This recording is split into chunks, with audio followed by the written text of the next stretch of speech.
Hi,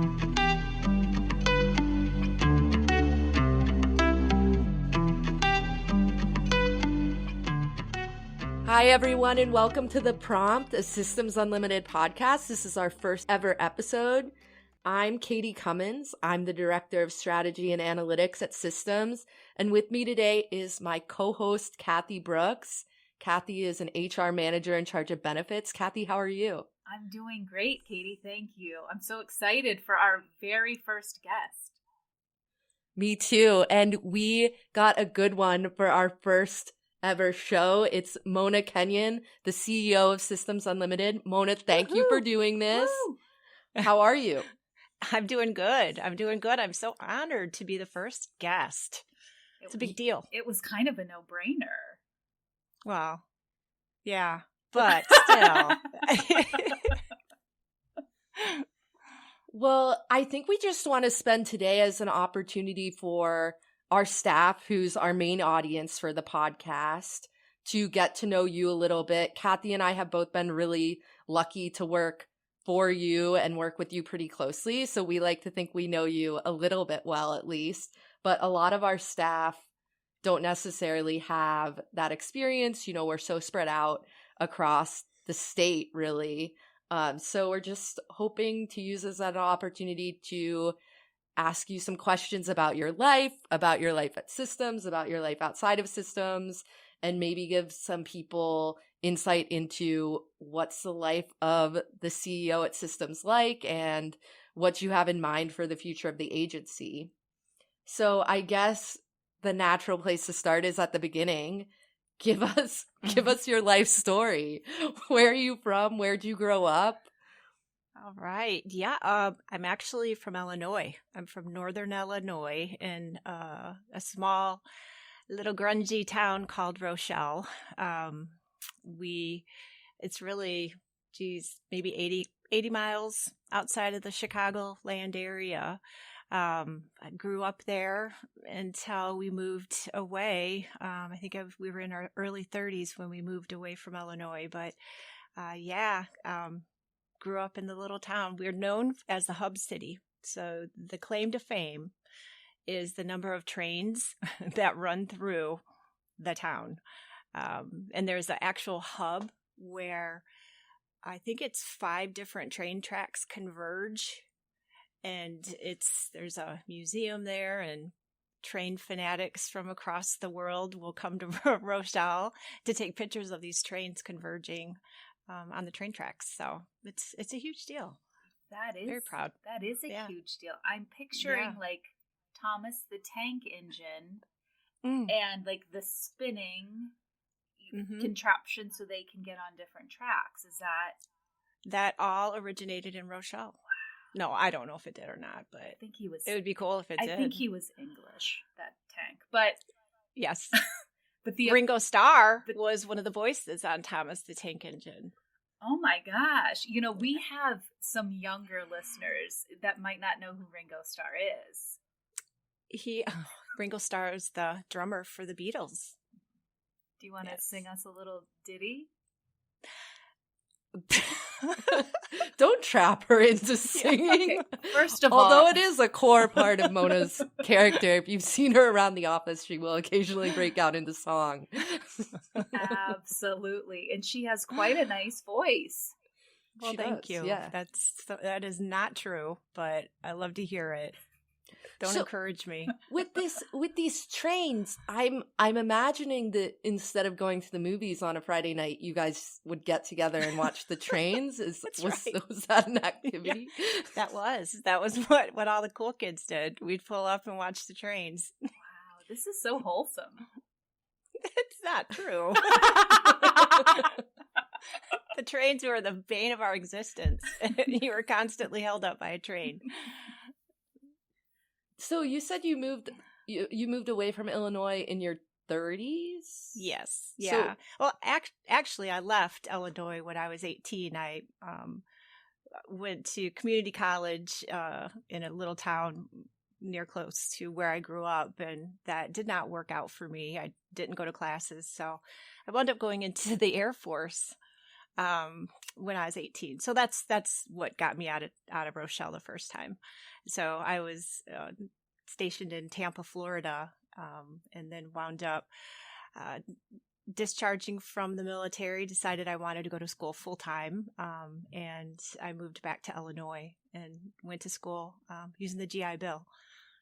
So that's awesome. Yeah. What made you? Because like knowing you now, it's hard to imagine you in the military. Why? What made you decide to go that route, and like why did you pick the Air Force? And were you flying planes? What were you doing? I wasn't doing anything, going anywhere. When I was 18, after I graduated high school, my dad, he was in Vietnam. He went into the Air Force. He actually went in before there was a draft, so he's very early.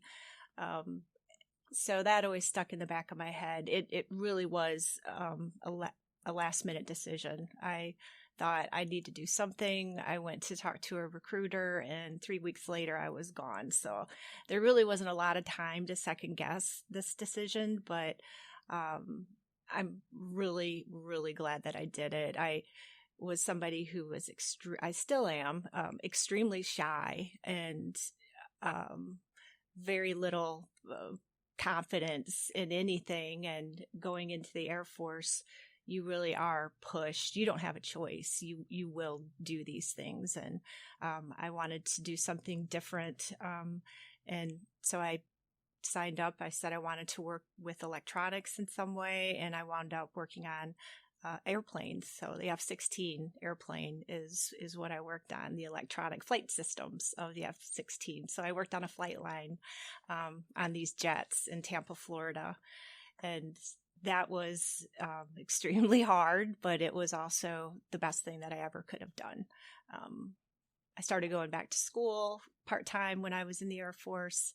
And then I went to school full-time when I got out and continued on and ultimately wound up with a master's degree. So I credit that Air Force, that experience with all of that, getting that stuff taken care of. So yeah, it was good for me. That's awesome. Is there anything from that time that still is kind of with you in the position that you have today in terms of characteristics or just something you gained from that you find yourself using all the time in the work that you do now? Yeah, I think the big thing is you don't make assumptions. Don't make judgments before you've had the experience. Don't judge people until you've met them and worked with them. From afar, the things that I did, the people who I worked with and interacted with, I learned that I was wrong almost every single time I made an assumption. I learned invaluable things from the people I worked with. I worked with all men on the flight line, and they wound up really keeping an eye out on me and training me and showing me the right way and the wrong way to do the job. So I look back on it with fondness. I think that it was just a really good experience for me. I grew a lot. And knew that if I set my mind to something, I can do it. Even in an uncomfortable situation, I can handle it and do it.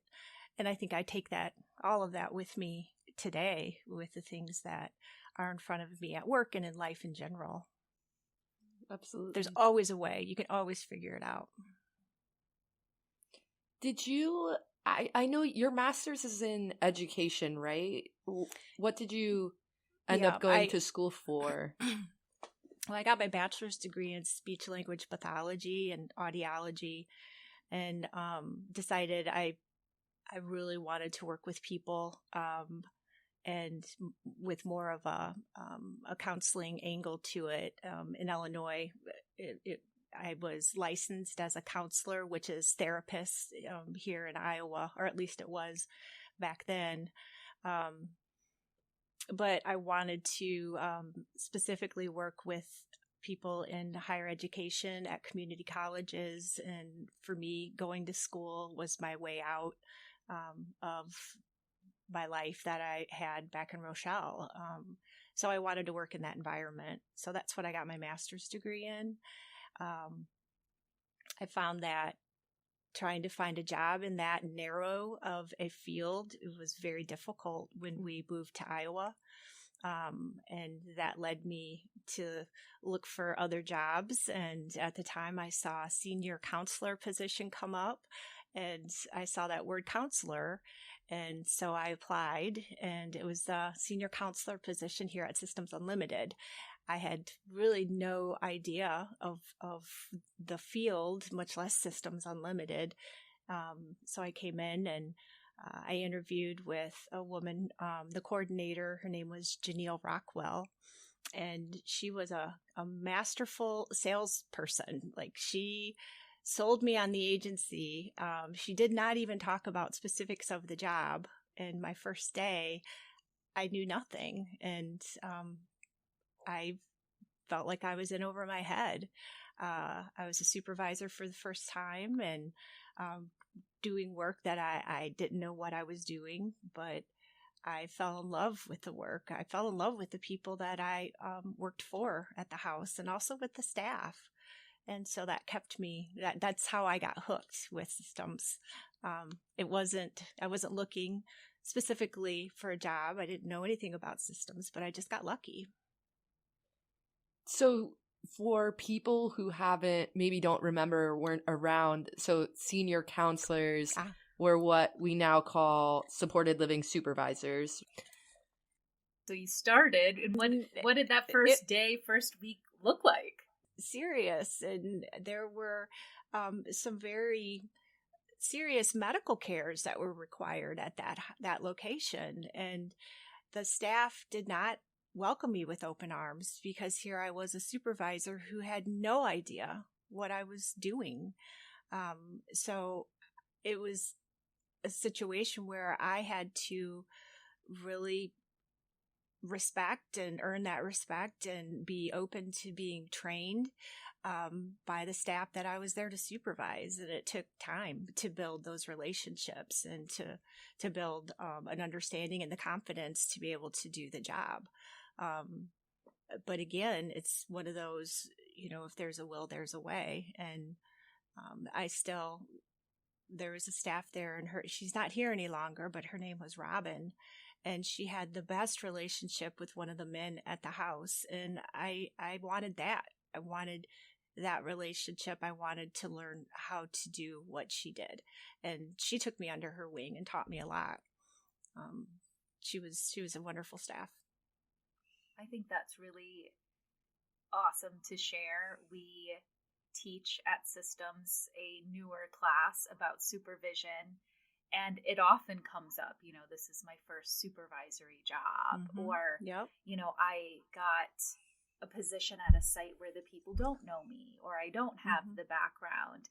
And as long as you want to do well and you're committed and you understand what you don't know, and like you said, you're learning from other people, you can find success. And you've certainly found success in something that you were really good at, and then could build on from a career aspect.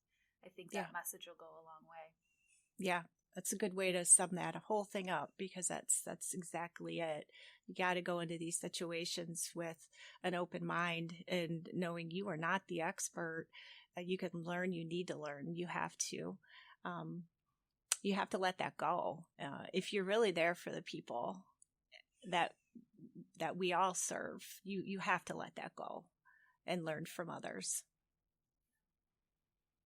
So how did you go from senior counselor at the time to when I met you back in, would have been like 2010, you were at the time, I think it was called Director of Human Resources. So what was your path from senior counselor to that position?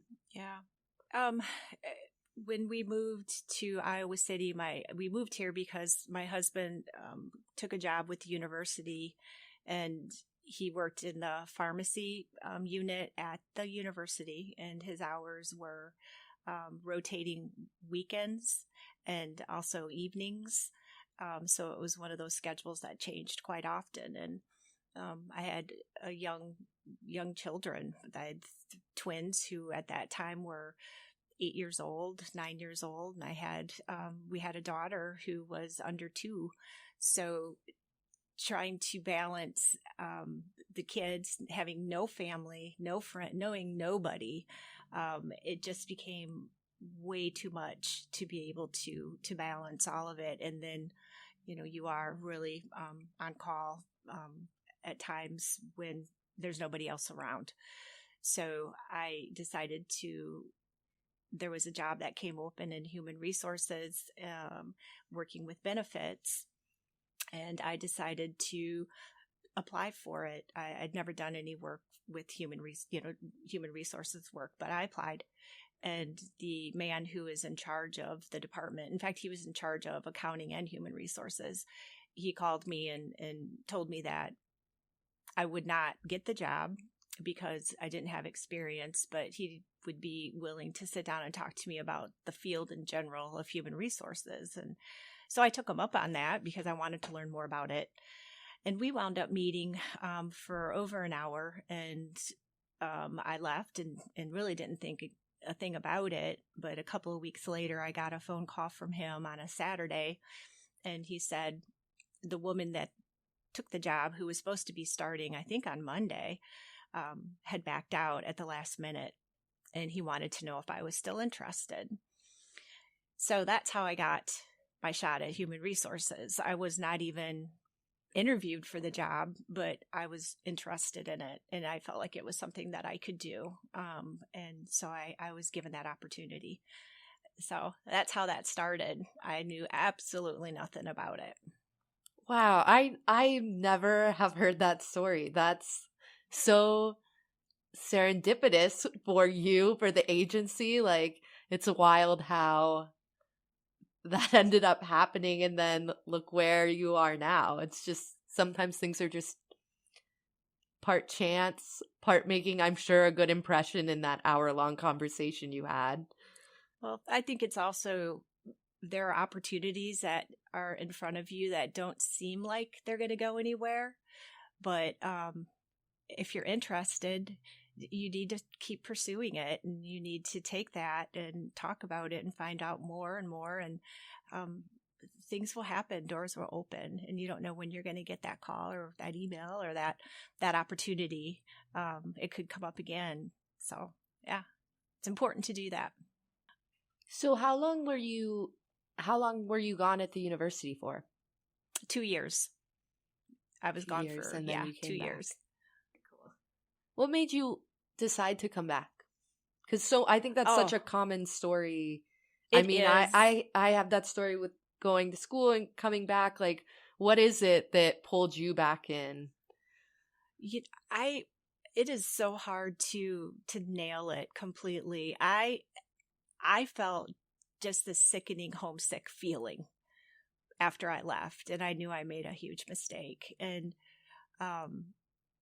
I would actually see some job coaches in the office where I worked from time to time, and I had to choke back the tears because I wanted to be back at Systems working for people we serve. I wanted to be back working with all of our amazing staff. I wanted to be part of the fight to make things better.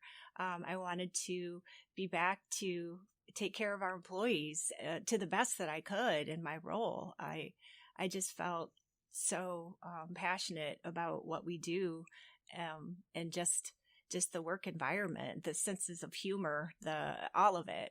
I missed all of it. And there was also a piece when we moved here to Iowa City. We didn't know anybody, so I really attached my belonging to Systems. And when I left, it was just very difficult. I just missed it greatly. So you mentioned belonging there, and I know that DEIB is a cause and value close to your heart. Has that been something that's always been that way, or is it something that you kind of found working here? For me, it's always been that way. I came from a small town, but when I went into the military and just seeing the world and my experiences that I had, it was always something that was extremely important to me. I think the agency has always embraced diversity. We've taught diversity classes for decades. I don't know, that was not a thing at other places of employment. I know it's become a thing, but it wasn't back in the day. And that was in place before I started. So I did see that, and I knew that our workforce was diverse, and it was rich, and it was strong, and I just absolutely loved it, and I wanted to be a part of that. I think with our DEIB initiatives and what we started back in 2020, that was something that we really wanted to expand. We'd always wanted to expand on that, and there was an opportunity to do it, and we pushed to do it, and we're able to put together our committee, and also a committee that would impact what our core values are. It would impact our strategic plan. It would impact every fiber of the organization, and it needs to continue to be that. And I know it will. I think our DIB committee is strong. It's as strong as it has been. I think it's amazing group of people who are on that committee and who are looking out and wanting to do what's right for this agency. I think it's absolutely amazing. There seems to be such a correlation between your experiences in growth and that sense of belonging and learning from other people and embracing those things, and that mission and what you really pushed forth both in your role as Chief Human Resource Officer and now as CEO. And I think people feel that. It seems like there's been a shift that feels more of an embrace. I don't know a better way to put it, but where we spend so much time at work, I'm sure that feeling of homesickness of not being here is something you want people to feel, that connected, that work here. You want them to really embrace their work here and feel like they're part of something bigger. And very much. I think that's really cool. I do think it makes a huge difference in the lives of our staff.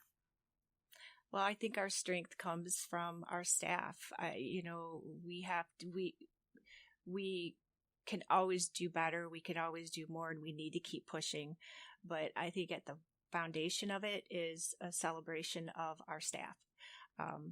Our strength is in our celebration is in our diversity, and it's in our employees who keep showing up, and they keep wanting to do the right thing, and they keep supporting and providing the services that are needed, and they're needed here.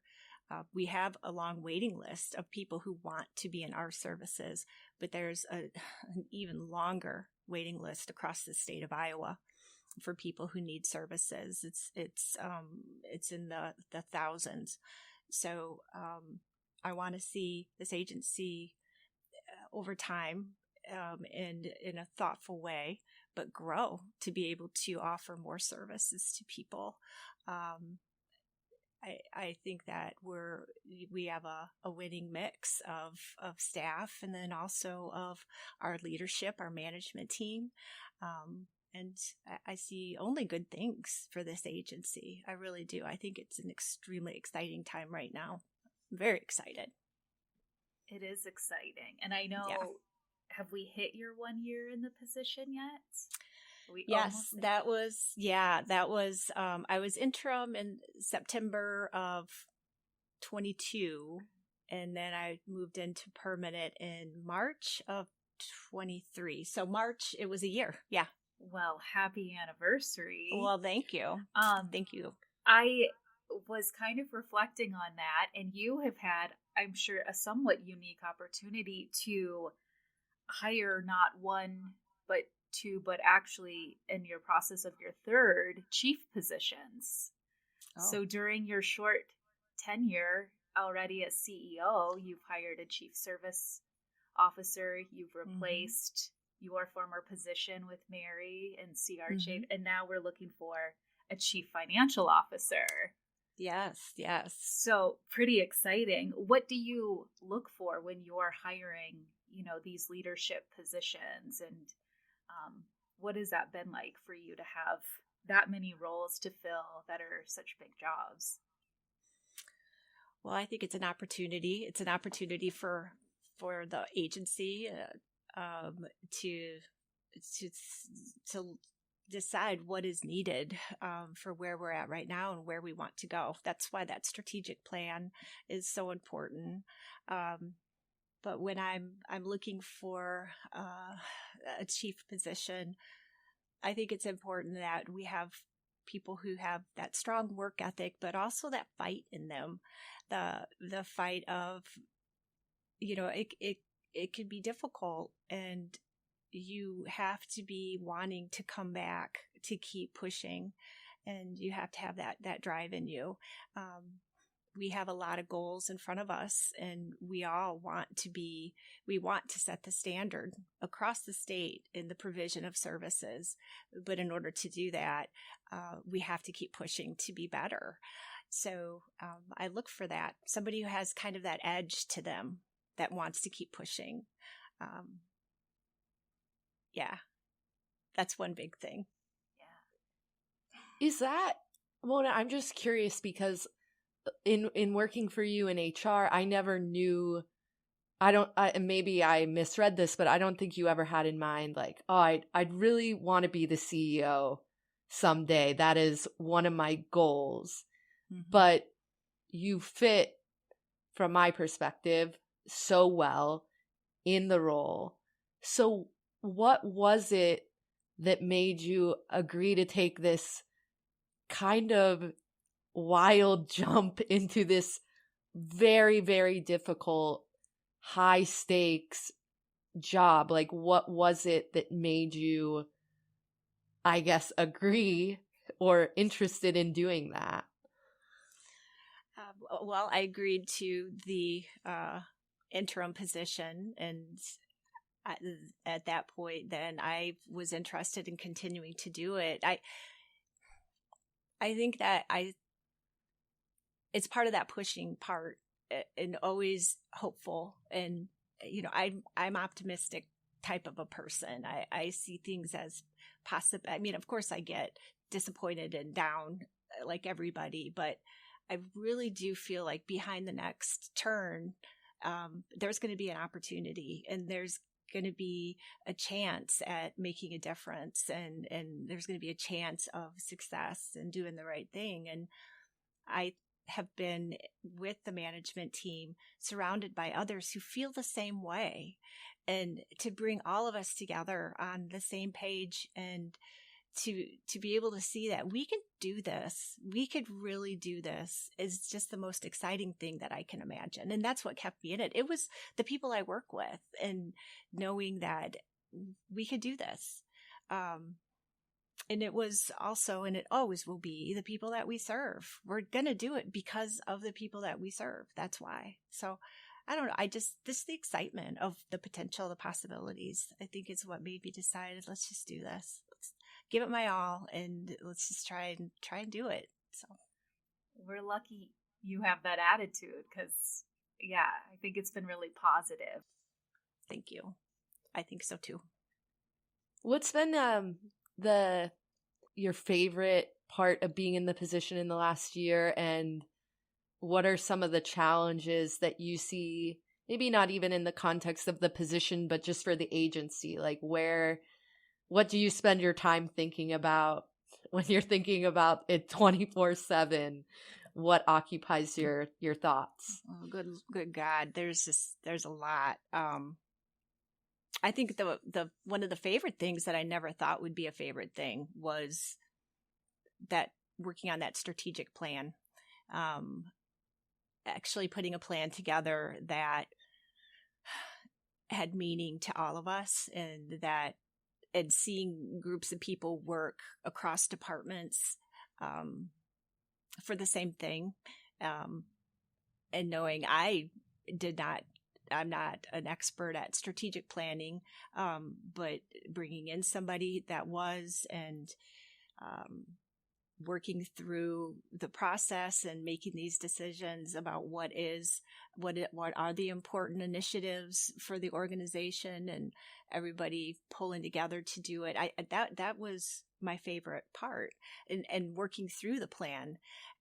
We put a lot in that plan, and we're working on just our accountability initiative, and how that concept to do it right requires everybody on the team to hold themselves and each other accountable. And you can put it on paper, but to actually do it and live it is another thing. And it makes us better at work, but it also makes us better outside of work.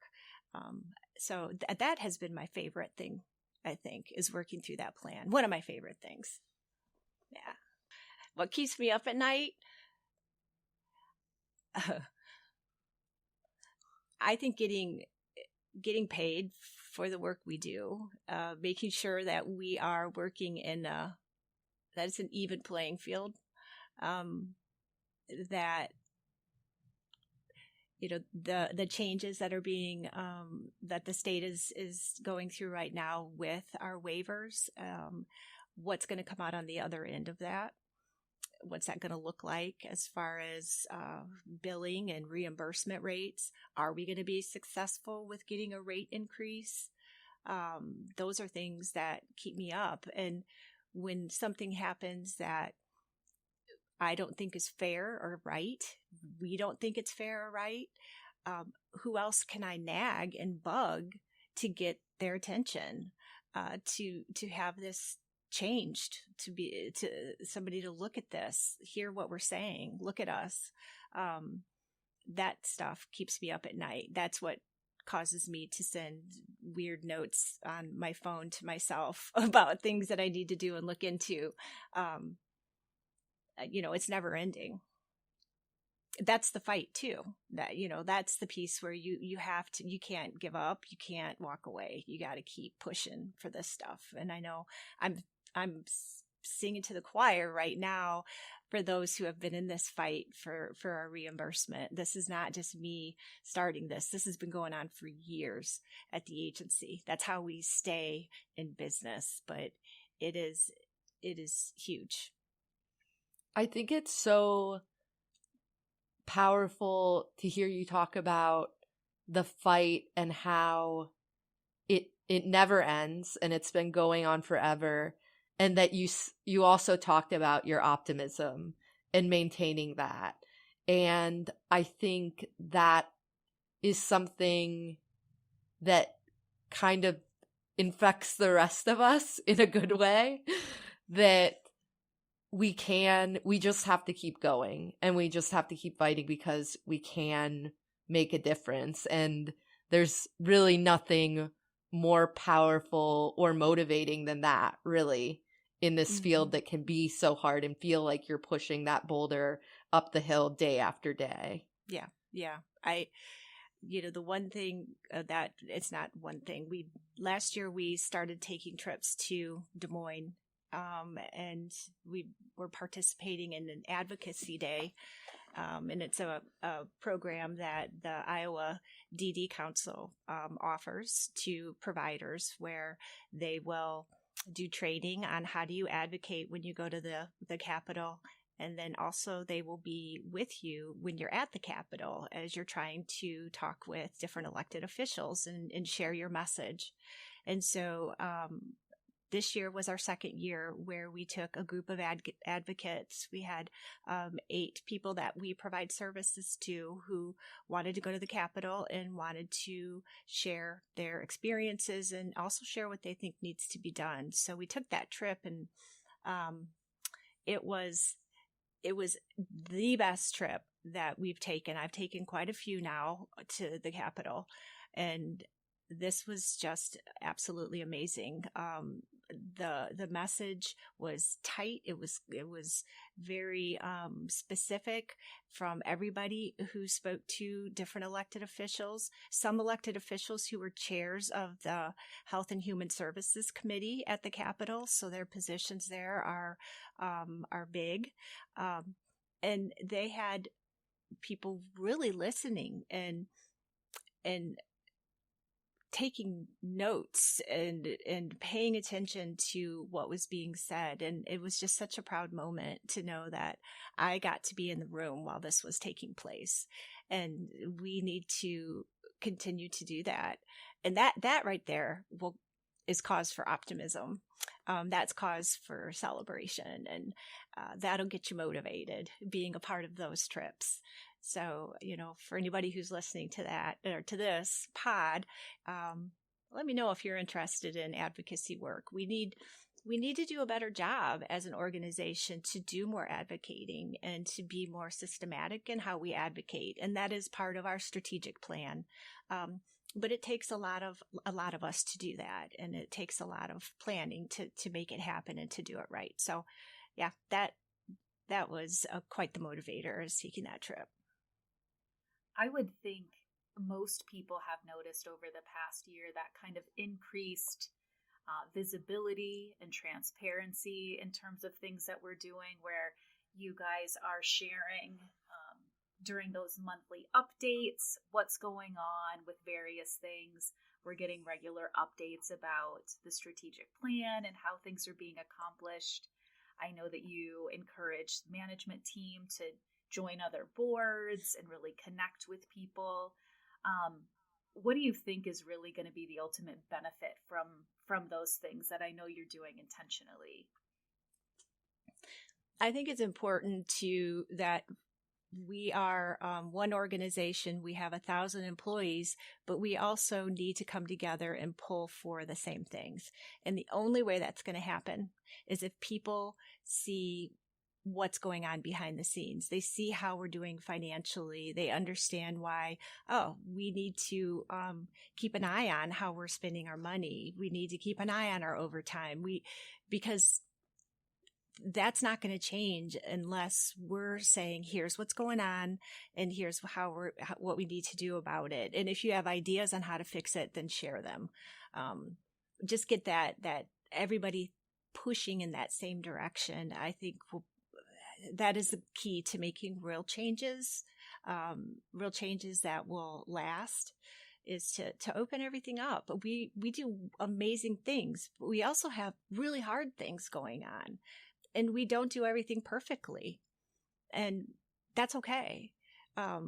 We're all trying and doing the best that we can, and if we aren't doing well in certain areas, let's come together and find a way to do better.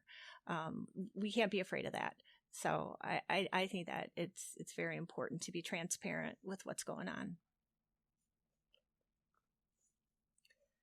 Well, Mona, we so appreciate you being our first guest. I think, I don't want to speak for all of us, but I will to say I was a little nervous, and maybe you guys were too. So thanks for breaking the ice with us.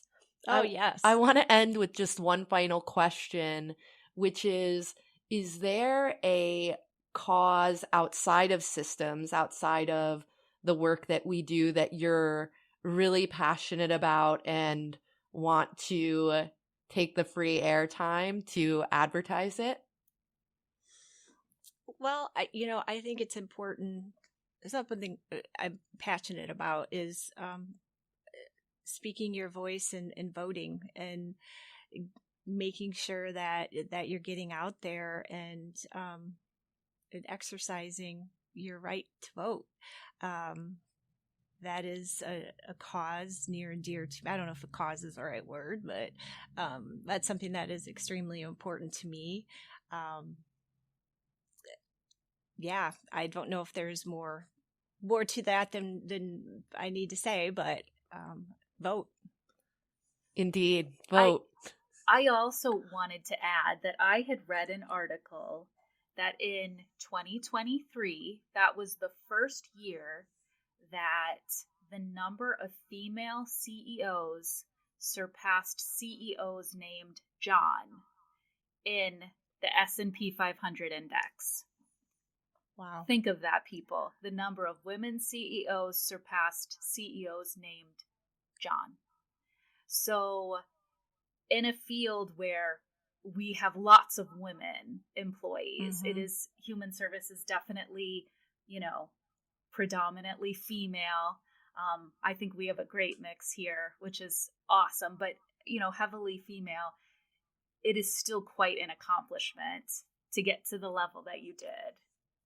So we're very, very grateful to have you in your. Well, thank you. Thank you. That tidbit is fascinating. I did not know that. You break that glass ceiling. That's right. You break it. Speak up. Do it. Thank you, Mona. Thank you for having me on. This was great.